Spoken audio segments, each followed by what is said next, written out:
clear a bottle of Cabernet. Wanna stay home, not even drink. Wanna get out of my own head. Wanna lay down, overthink. I wanna cry every tear I got. Put on a dress.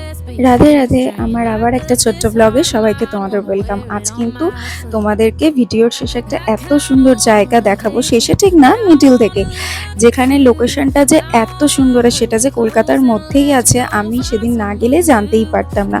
জায়গাটা কোথায় আর কি করলাম জানতে হলে কিন্তু skip না করে পুরো ভিডিওটা দেখো।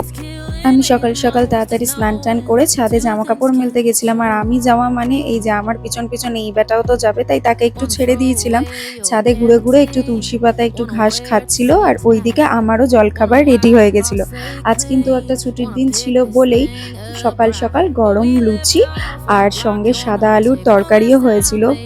তো লেট না করে সকাল সকাল ব্রেকফাস্টটা কমপ্লিট করে নিলাম। তোমরা কিন্তু কমেন্ট করে জানিও আমার মতন লুচি কার কার তোমাদের পছন্দ। আমার কিন্তু লুচি সব জিনিস দিয়েই ভালো লাগে।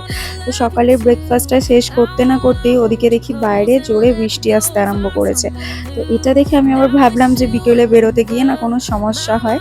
তো যাই হোক, ওদিকে বৃষ্টি হচ্ছে, হোক, আমাদের দুপুরে খাবারটা তো রেডি করতে হবে। তাই ভেটকি মাছের তরকারি হবে আজকে। সেই জন্য ভেটকি মাছটাকে ধুয়ে নুন হলুদ মাখিয়ে নিয়েছি। আর এদিকে দেখো, একটা বোন যেহেতু মাছ খাবে না, সেই জন্য নিয়েছিলাম একটা সর্ষে বাটা দিয়ে করব করলা আর আলুর তরকারি, সাথে ভেটকি মাছের জন্য আলু ফুলকপি এই সব যা লাগে কমন কয়েকটা জিনিস।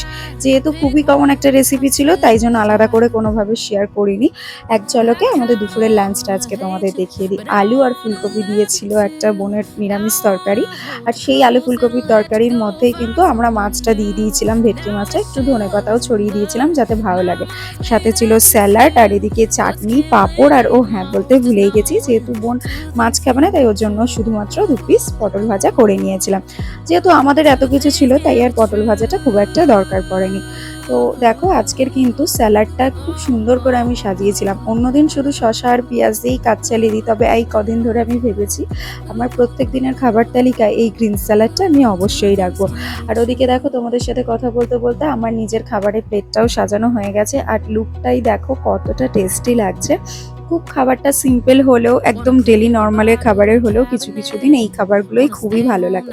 আর প্রত্যেকটা খাবার সিম্পল হলেও খুবই খেতে টেস্টি হয়েছিল।